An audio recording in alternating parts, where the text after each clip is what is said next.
How are you doing this evening? Hey, I'm Wesley Hoyt. I'm your Chief Operating Officer for the healthcare system. It's good to be with you tonight. Good to see a lot of you again. Seems to be a regular. I like the sandwiches too. One of those that take them to go. Thank you for coming out tonight. I know the weather is quite cold. I woke up this morning, thought I was back at Fort Wayne, right in Alaska. I was like, okay, the only problem is I didn't have a way to plug the diesel truck in, so she was not a happy camper this morning. But we made it, you've made it, and tonight we have a great show for you. Our show tonight, our presentation tonight is sponsored by Hospice and HomeCare of Reno County. And they're one of our entities. They're a not-for-profit entity that enhances the quality of life for everyone in need. We all have neighbors, friends, and loved ones at some point in time need some care either here in the hospital or they transition back home or they're getting ready to make a transition in their life. Hospice and Home Care is one of those key partners in this journey. And tonight they're sponsoring this discussion, and many of the services that they're going to talk about tonight are directly supporting our community health care needs. And Dr. Yackley and Dr. Crater are going to give you some thoughts and some points and wisdom on how we negotiate many of the transitions in life that we face and how hospice and home care can help you enable the services that we have through this transition, as well as prepare our families and loved ones. Dr. Yackley's hometown is Rapid City, South Dakota. He attended medical school in Creighton University School of Medicine in Omaha, Nebraska. So we got any Husker fans in here? Anyone that want to admit it? Okay, got it. Yeah. He completed his residency at the Medical College of Wisconsin and is certified by the American Board of Internal Medicine.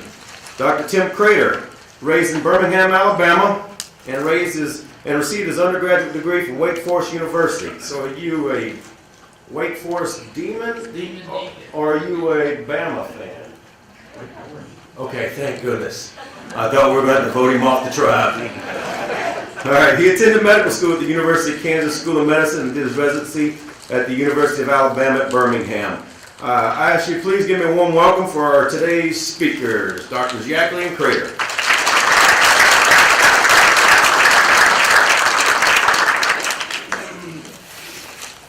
Good evening, everyone.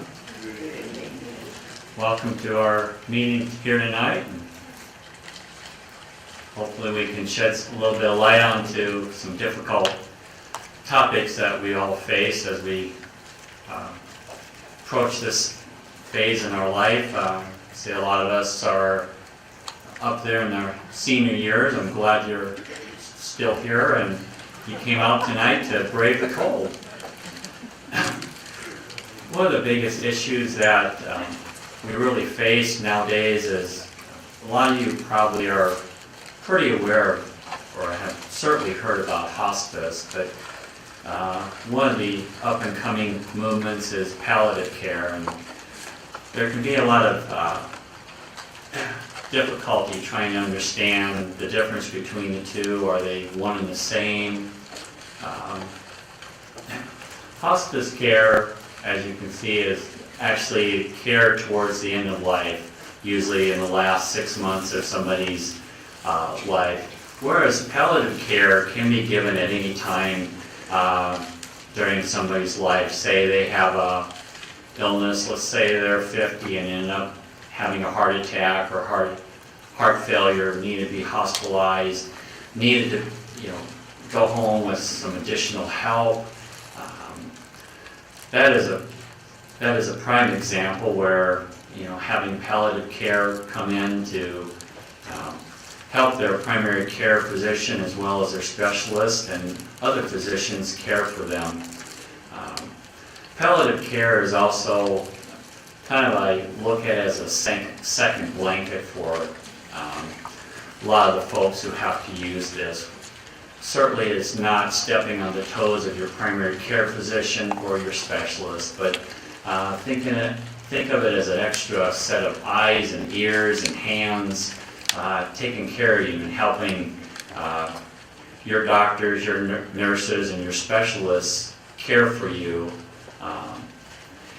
It also certainly encompasses the spiritual as well as the psychological aspects of the disease that oftentimes you may not get when you're at home and you're transitioning back and forth from your doctor's office to and from home. Palliative care can certainly be given in any place, whether it be at home, whether it be in a nursing home. Certainly can even be given in some hospitals, depending on how those hospitals are set up and arranged. Certainly palliative care can also be given when people are actively getting treatment, such as chemotherapy. A lot of us think palliative care is only meant for hospice at the end of life. No, it's not. Palliative care can be given at any time of your life and at any stage of a given illness, depending on what is needed. Certainly there's an overlap between the two, as you can see. Many different specialties such as chaplains, nurses, social workers are involved in taking care of patients both on the side of hospice as well as on the side of palliative care.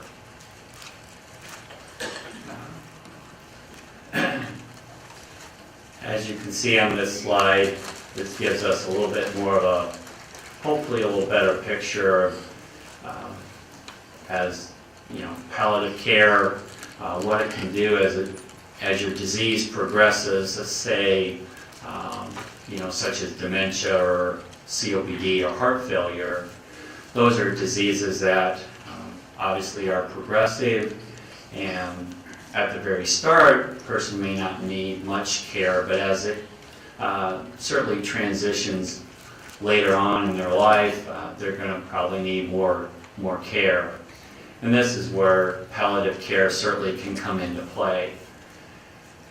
And at any point along that graph, you can have and continue to have intensive treatment. And that's certainly different than in hospice, where usually that is more of the terminal stage of the illness.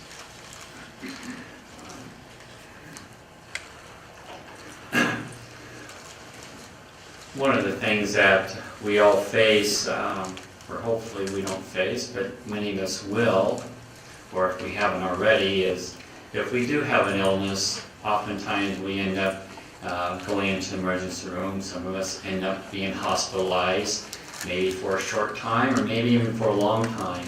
Some of us even have to spend some time on rehab or even in a nursing home.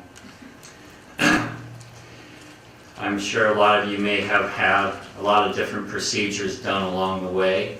Hopefully you haven't, but it's not unusual for many people who do get hospitalized to have a lot of different procedures done, some of which you don't anticipate. A lot of these procedures can be expensive, they can be sometimes painful, sometimes very cold. And there's a question of whether or not a lot of these procedures actually add to quality of life. Do they actually help people? And in some places they do, and in some places they don't.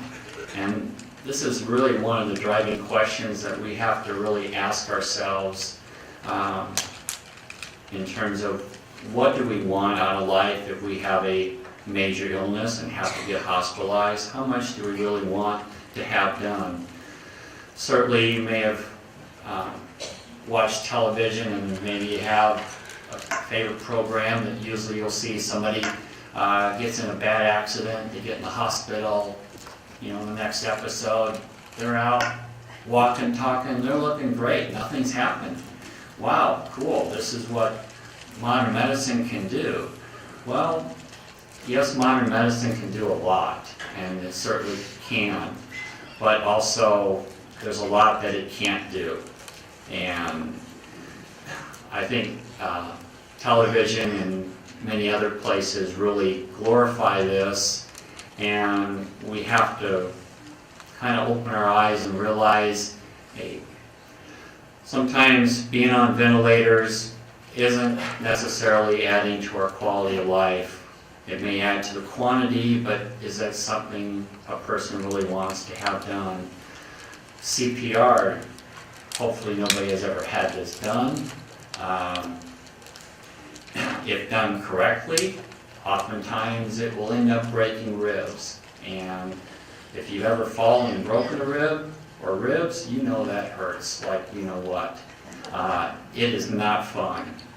And having to recover from broken ribs after CPR, if you are even able to recover from that event that caused that, is going to be a long struggle, and something that people looking back after they've gone through it oftentimes wish they would never have made it, because it is not fun. It is not without pain.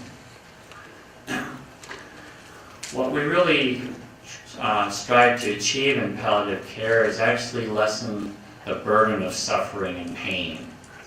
And that's really one of the big hallmarks. Yes, it even will filter over into hospice care. But obviously palliative care is, can be given any time.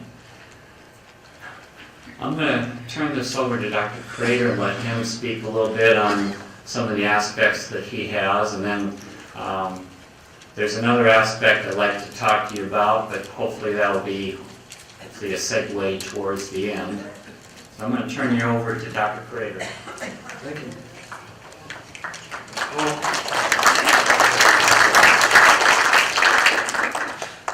Well, Wes said something about a show. It reminded me of that guy that used to be on TV all the time. He could tell you that he had a really big shoe. Who was that? Ed Sullivan? Yeah, Ed Sullivan. Really big shoe. Yeah. Well, I don't have a really big shoe, but I did want to take some time to talk to you a little bit about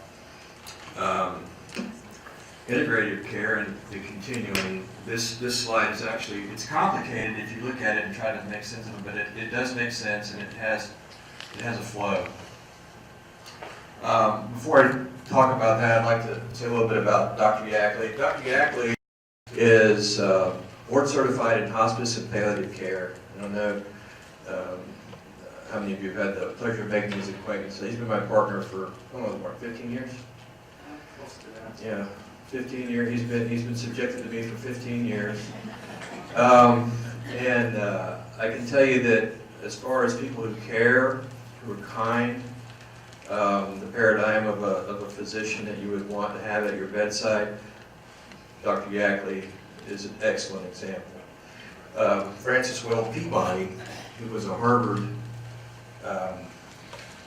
physician who gave a lecture that's famous, said that the secret for the secret of the care of the patient is in caring for the patient, and that will never ever go away. I think no matter what, no matter how technically complex or scientifically grounded medicine becomes and continues to become, there will always be somebody who will have to interact and stand at the bedside and care for patients. And I think Dr. Yackley epitomizes that, and it's really a good thing to have him as our hospice medical director. I work with him. I'm what they have termed a hospice physician, so I help him out in his duties with the Hospice of Reno County. And one of the things that I've seen in my experience is kind of borne out in this chart, and is something that we're all dealing with more and more every day, and that's the fact that medical care is becoming integrated. What does that mean? Well, that means that, and this is the goal, is that as you progress through life and you have different goals, different objectives, and different criteria for quality of life, that the medical establishment and medical science and the physicians are there for you. We're able to supply the scientific and technical expertise that you need when you need it. That we're there to supply the compassion and caring that you need when you need it. And at the end of life, we're able to help you make the transition and help your family make the transition that inevitably comes to all of us. And so when you look at this and you see the entire spectrum, what I've noticed many times is that people kind of get caught and they get stuck in this in kind of a do loop, a cycle, and they never are able to, until the very last week or two of their life, get to where they're at peace and that the things that they needed to accomplish before they died get accomplished. I couldn't tell you how many times people will come to the end of life and you see these unraveling threads for the family, the finances, the future of a spouse, all these things that no one really talked to them about, and a lot of people in their everyday lives just don't spend a lot of time thinking about those things. They're unpleasant to think about, but they're there, and I think that it's incumbent upon the healthcare profession to help you as you transition through this. Yeah.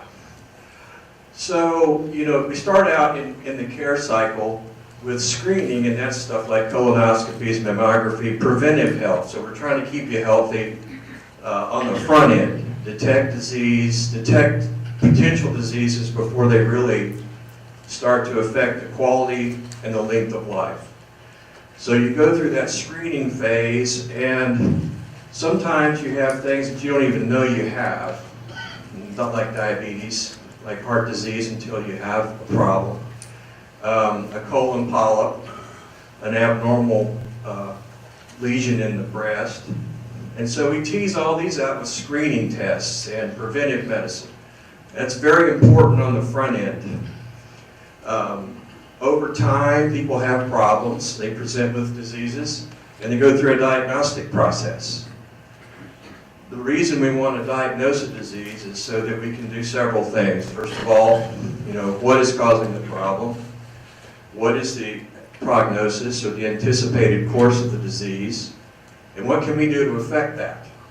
How can we interact or intervene, interdict the disease process? What are our tools, and what can we do? So after diagnosis, for most things, you're going to proceed through a curative care approach. And that's things like your bypass, treating your diabetes appropriately, getting your A1C to target, taking the colon polyp out, removing the breast lesion, getting chemotherapy for a curable cancer, just the progression towards cure. And over time, the aging process makes curative care more and more difficult. What does that mean?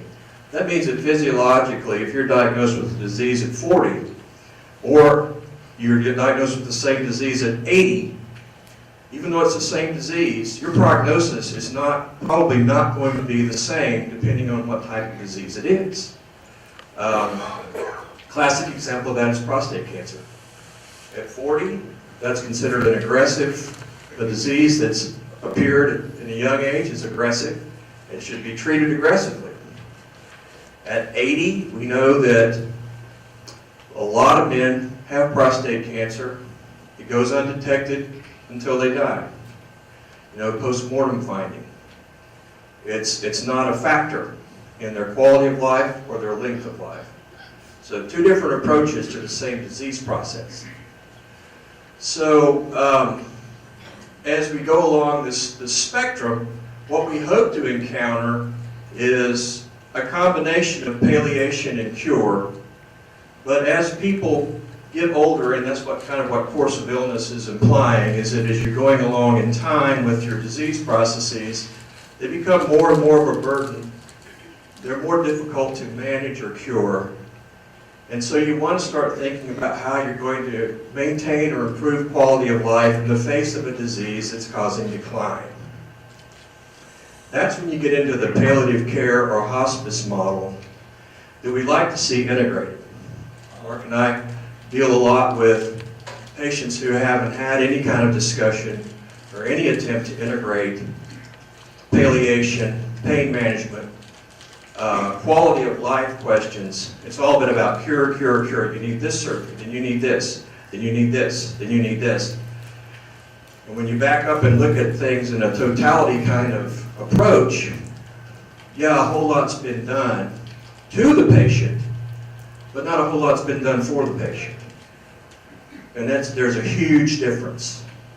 Medical science can do a lot of things to you, but it may not necessarily be helpful. And so, you know, being informed, being aware, and having a good primary care physician are critical things. Somebody in the system who can advocate for you and be your partner. So as you go along, you see you have palliation, and that means managing symptoms. That's not a focus on cure, that's a focus on, I'm nauseated all the time, well, let's control that. I've got pain in my back all the time, let's control that. So it's controlling symptoms and managing them, and it's slowly becomes more important than cure, especially as you see someone progressing despite attempts at cure. So at the end, kind of at the end of the disease process, i.e. The end of life for most folks, you see no disease-directed treatment. What does that mean? Does it mean you've given up? No, that means the disease process has outpaced everything we can do to stop it. And further treatment is futile. Now, you don't hear that a lot until there's only a few weeks to go, and that's a real shame because there's a lot that can be done in terms of preparing someone for the end of life, 2, 4, 6, 8 weeks, up to 6 months or more before their time. And it's really important to do a lot of these things while you can. Hospice benefit technically is for the last 6 months of life. Of course, if only God knows when someone's going to die, so it's a 6-month interval. But that 6-month window is for a reason, because if you have a terminal illness or you're dying, you need time to prepare. And if you are given that time, well, that's a gift, and we need to use it wisely. So you get to end of life, death, and bereavement. And these are all parts of the pieces of the puzzle in hospice care, I think. Would you? And so what we want to do is we want to get integrated into the care early rather than late. I'd much rather be involved, and I know Mark would, with someone when they are conscious, awake, alert, need help to continue on with their life plans, even though they're going to soon come to an end, and have quality of life. Not just lay in a bed in terrible pain and not able to interact in the last 2 weeks of life when everybody gets a heads up. That's not right. So we like to integrate early on in the process. And I think that as a society, we're doing a lot better with that than we did 20 years ago. We still encounter unrealistic expectations that are often fueled by what medicine can do, but without a knowledge of what its limitations are as well. And that's an ambiguous statement, take it for what you will, but there are people who will tell you that a lot more can be delivered than actually can. Realism eventually creeps into the picture. There's an interesting fact, and I'm almost finished. I'm not trying to bore you guys. 25% of deaths occur at home, and more than 80% of Americans would prefer to die at home.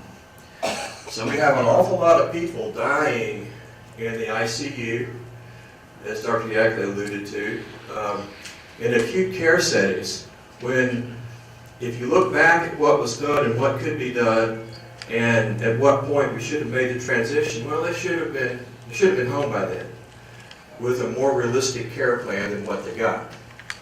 And I think that's why a lot of families are shocked when their loved ones pass away, because they're in the hospital, they're in an acute care setting. Well, wait a minute, you know, Dad was supposed to get better. Well, what happened? Well, what happened was poor communication. So, but 80% of people would prefer to die at home. I think that's interesting. what is hospice? And then I don't want to repeat things you've already heard, but it provides support and care for the late phases of a life-limiting illness, recognizes dying as part of the normal process of living.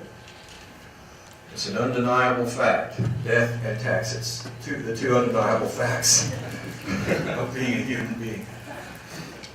Affirms life and neither hastens nor postpones death. So, and I've heard in the past, oh, if I go on hospice, I'll die soon. Not necessarily.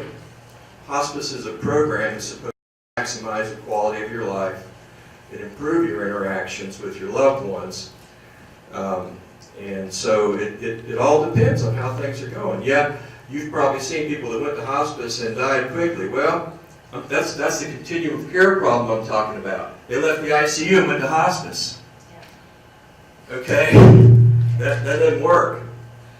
You know, you've got to identify early when something is not reversible. And instead of going through big-time acute care saying, hey, wait a minute, this patient is 85 years old, has heart disease, has metastatic lung cancer. Maybe the ICU is not a good choice. Maybe the hospital is not a good choice. You know, maybe it's time to have the conversation about what really can be accomplished and what they want to accomplish. It's sometimes gets disregarded when people are really sick and can't speak for themselves. So, it affirms life and neither hastens nor postpones death, and it focuses on quality of life for individuals and their families. And I think that can't be emphasized enough.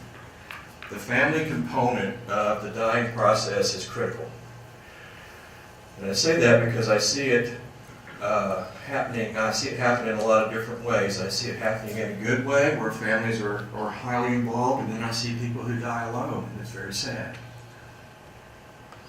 But the family focus and trying to get the family on board, get somebody in from California, do what needs to be done so that people can do what I call their death work is really important. Because we all have things, we all have regrets. We all have people we wish we'd apologize to, and we want to see one last time. Unfortunately, sometimes it's a child, you know, or a sibling, you know. And so those kind of things are really important. Not only for the patient, so that they can be at peace, but for the other person, so they can go on in life and feel like they made a connection at the end that was meaningful, and they don't feel like Dad died and I never did get to say I'm sorry, or you know, I didn't feel like he and I communicated well. I mean, that's a real shame when those kind of things happen, because what is you know, the things that people throw at walls about, when you look at life and death, they're just, most of the time they're just stupid. You know, Junior borrowed $5,000 from me, never paid it back, and I'm not speaking to him anymore. I mean, I've heard that kind of stuff. You know, so-and-so's a ne'er-do-well. Okay, but your mother, the ne'er-do-well's mother would like to see him or her. So, you know, it's interesting how trivial some things are when it's compared with what's happening at the end of life. What can hospice provide? Complete care, case management, pharmaceuticals, durable medical equipment, volunteers, and then support for the family at the end. It's a team thing, it's not just the doctor. Matter of fact, the majority of the care, the majority of the interaction is not with me, it's not with Dr. Yackley. It's with the nurses, it's with the support staff, which is excellent at the Hospice of Reno County. It's with Hospice House and its staff, which is excellent. It's a great place. If you ever get a chance to go there and look around, you should. So it's an interdisciplinary team thing, and that's what it really should be all the way across this spectrum. That's what you should come to expect, is that when you get a diagnosis, okay, here's my diagnosis, here's my educational piece, here's the person I call if I have any questions. It should go that way all the way down the line. Does it always happen that way? No. Obviously not. That's what we strive for. But those are just the kind of the things I wanted to talk to you about with hospice and the hospice team. I guess I've talked enough, so Mark, take over. Thank you, Dr. Reno. Appreciate it. I'm We're almost done here. I'm going to take some questions. One of the things, I appreciate Dr. Crater expounding on this. You may have heard the term, we all want to live well. Well, you may have heard the term dying well. Well, what do you mean by that? I don't like that term. What do you have to do? Die, without a disease?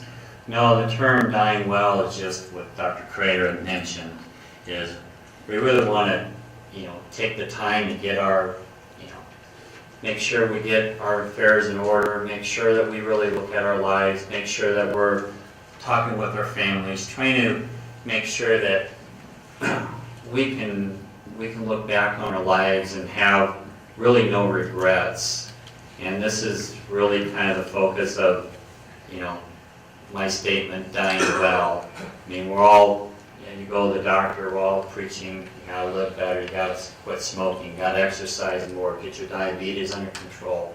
Well, we also have to look at, unfortunately, yes, we're all gonna die. That's, sorry folks, it's just what it is, and we have to learn to accept that, and we have to learn to prepare for that.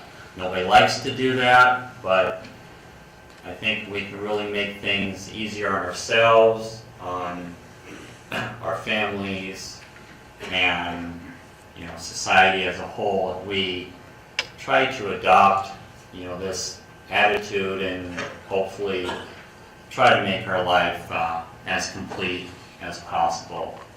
Thank you all for coming out on this very, very cold day. Please join us in February for Heart Month, and thank you all for coming out. Have a good night.